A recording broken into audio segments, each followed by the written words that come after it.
Hello, everyone. Let's chat this evening with Eurica Huggins. Hi, Eurica. How are you? I'm pretty good, Grace. How are you doing? And thank you so Good. much for all your work. Um, so professionally, I'm an international relations policy expert. So that's one side of it. But my heart and my soul is as a Pan-African cultural activist, working in our community nationally, locally. I'm the founder of ADASI, the African Diaspora Ancestral Commemoration Institute. But today, we want to talk about Kankouran. I'm the public relations officer for Kankouran, based here in Washington, D.C. It was founded 40 years ago by Assane Konte and Abu Kunta from Senegal, West Africa. And some of the company members, of course, are from Africa, the Caribbean, and the United States. Quite a few from Trinidad, including your brother, Brian Walker, was a founding member of Kankouran since 1983. And we are just so honored. Kankouran is a community family. It's not just a dance company. There are three generations in Kankouran right now. Some of the founding members, their children have grown up in Kankouran. Now their grandchildren are part of Kankouran. And so it continues to be a community family environment. And that's the beautiful thing about Kankouran. So we are getting ready to celebrate this magnificent 40-year anniversary. And what I would say is that Kankouran's annual National African Dance and Drum Conference and Concert is really the largest family reunion for African dancers and drummers in the United States. So people come in from all across the US, whether they choreographers, they're dancers, drummers, they're youth advocates. They come in to learn from some of West Africa's finest master dancers and master drummers who will be teaching the classes from Thursday. This is August 31st through Sunday, September 3rd. And so people get a chance to really get a feel for what these various dances are. There are different rhythms that goes with different dances. There are different rhythms, that are a little bit more energetic. There's some that are a little bit more low key. There's some that are a little sexy for the women and also for the men, of course. But there's something for everyone. And of course, I would have to say that Kankouran, the dances that Kankouran teach and perform emanate from the classical tradition of African dance, in that these dances have been performed for centuries and they've been passed on from generation to generation. And much of them form the basis for a lot of the modern contemporary dances that we know today. But we have to credit Assane Konte. Through his meticulous and careful choreography, he has really taken US-based African dance to a whole nother level. So this is why when Kankouran has its annual National African Dance and Drum Workshop, people come in from everywhere because they come in to learn from the master, and especially from Assane.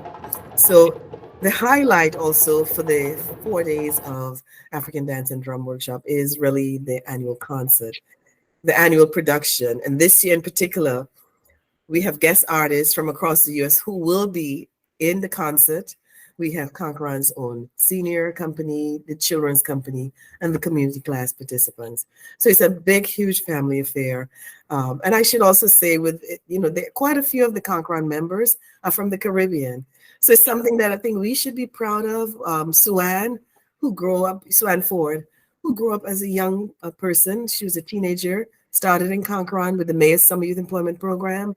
Suan is now the assistant artistic director for Kankouran. And so, it's a great opportunity.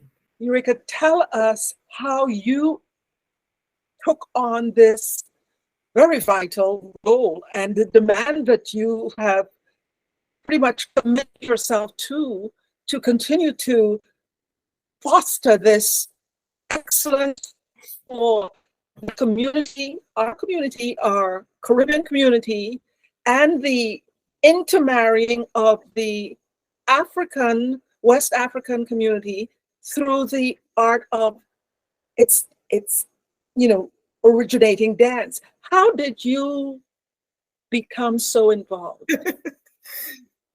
I think when I saw Assane perform, many, many years ago. It's like 30 years ago. Mhm.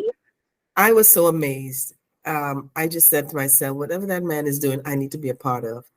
And the drums, Abu Kunta, when he played the drums, I mean, it just hits your spirit. And so for many of us, it's almost like a calling when we participate, when we support. Like I said, it's a big community family. It's not just a dance company. Kankouran is probably the most highly credentialed African dance company in the US. You have people ranging from doctors and lawyers, scientists, you name them, who are part of the community family that's part of the Kankouran family.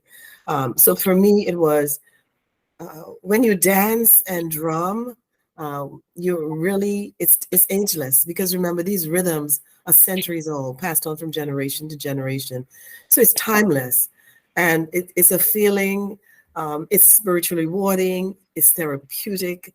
When you're on that floor, whether you're taking class or you're in the company, especially for people who take classes, um, you don't remember anything else other than the rhythms and those movements. And so I think it pleases the ancestors.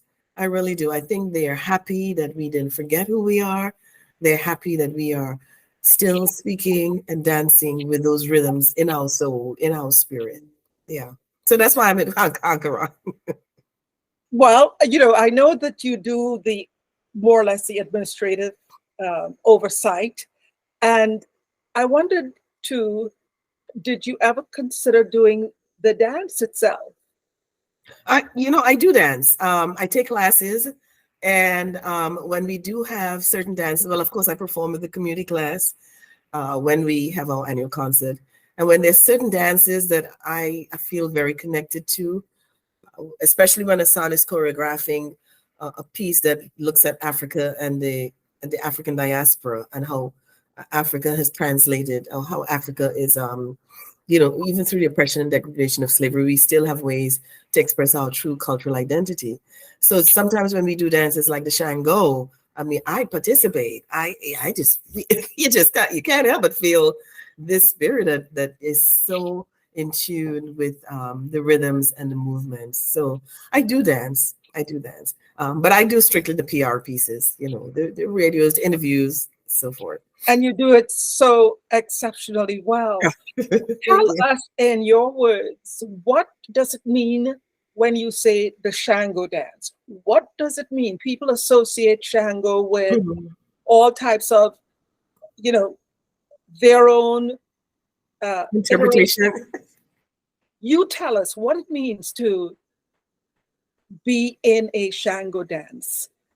So when Assane choreographed the dance, the dance itself, he's actually showing how we remember our African traditions. And as you know, many of the enslaved Africans, especially who came to Trinidad, they were Yoruba. And so Shango is a Yoruba deity. And so when that expression of that deity comes through the dancing, through the rhythms, we also know, for example, we just celebrated the National Pan Day, right, globally. And so it is said that some of those who were involved in the early creation of the pan, they practiced the Yoruba tradition. The bata drum, which many of the enslaved Africans who who kidnapped and shipped to Trinidad, they used to play the bata drum, and that's a national drum from Nigeria, right? And so a lot of this continued on until they took the drum away. So we had to find new ways to express that cultural identity. The drum is also considered as the heartbeat, the heartbeat of the creator. And so we needed to keep that alive. And so it's passed on from generation to generation in your DNA. We just don't automatically forget. It's still in our memory. So those are pieces that Assane, he has guest choreographers who will also add their own touches. I remember the Shango dance, he had the first person who choreographed was Ron Brown, very well-known choreographer. And so he added his own pieces. So those are just some of again, these pieces are choreographed for the stage.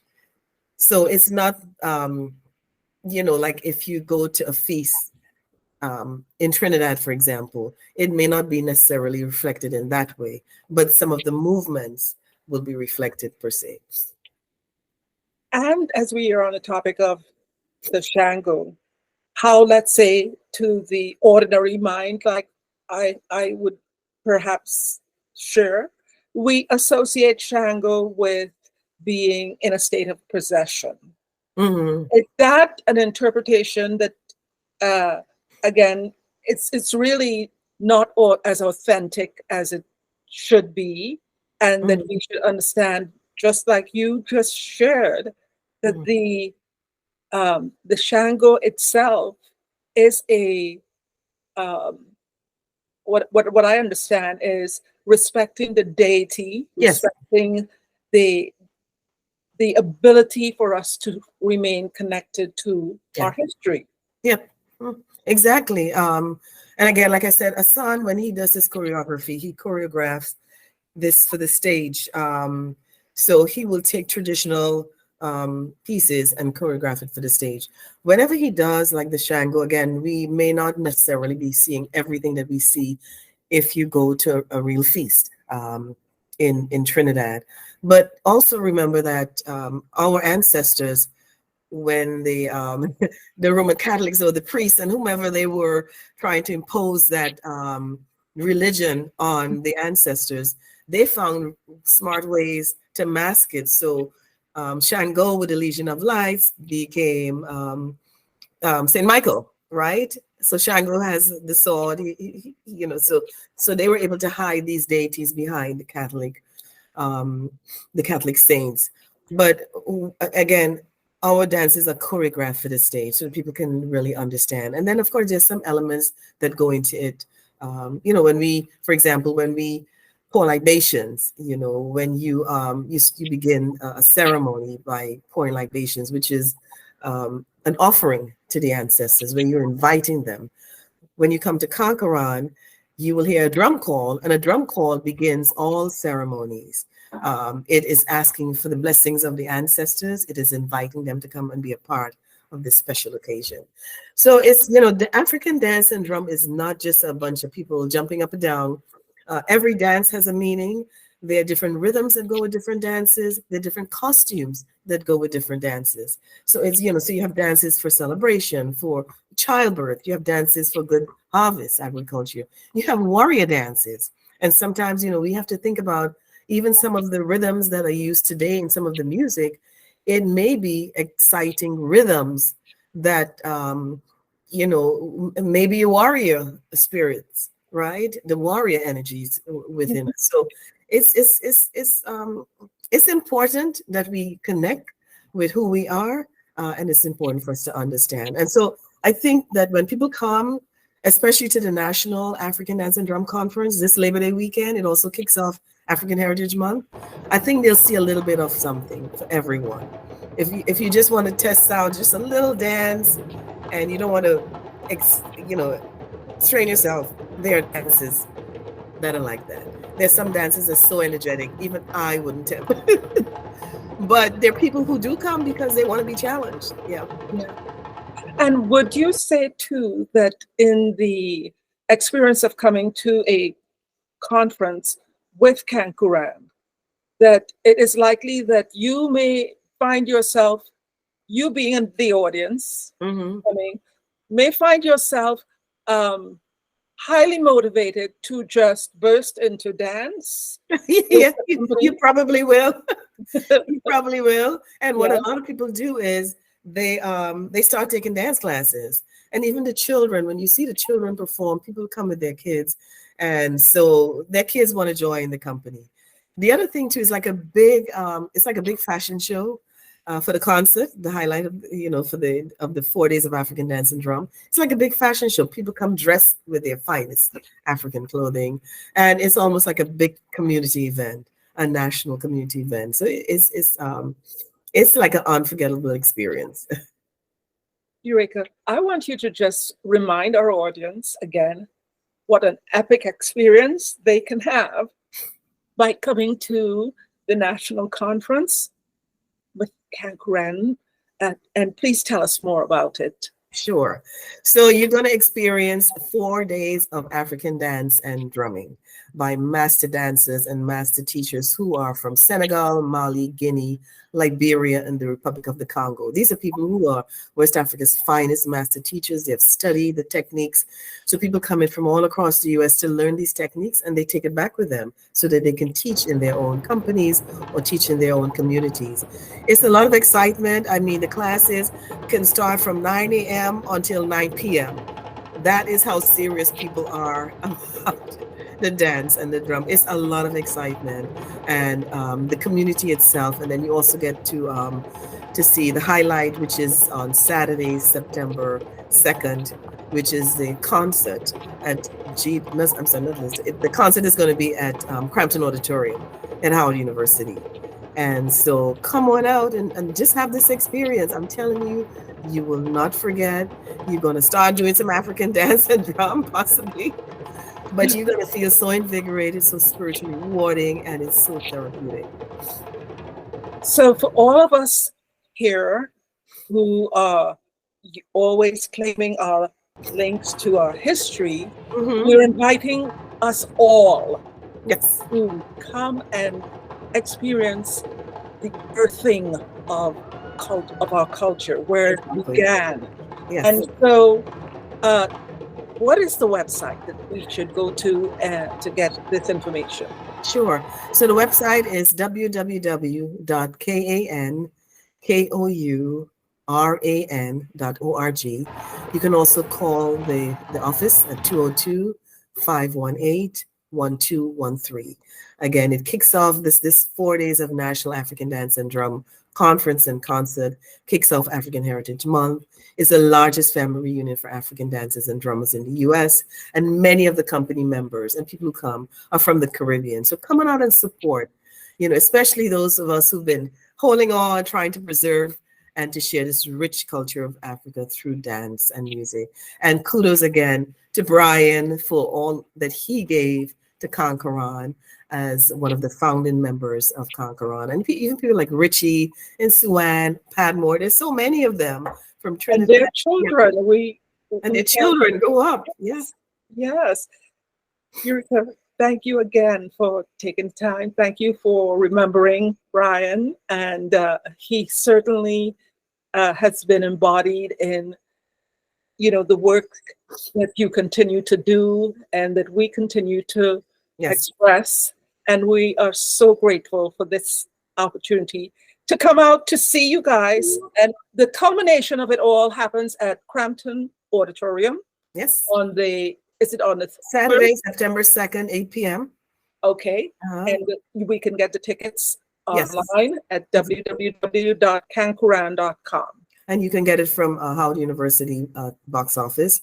But again, come to the workshops. It starts on Thursday at Dance Place, and then the rest of the workshops are going to be taking place at Dance Exchange, Maple Avenue in Tacoma Park, Maryland. So it's a big festival, and of course, there are going to be vendors outside. It's an experience that you haven't had. Trust me. Haven't experienced it. With your enthusiasm and your passion and your effusiveness, I don't think there's anyone who's not going to want to know more about it. I certainly look forward to be there, and I know that our audience is going to be as ecstatic and moved to what's coming. So thank you for this evening, and thank you for sharing this wonderful information again with everyone. Thank you, Grace, for all your support. We really appreciate you. You're most welcome. Thanks again. Okay.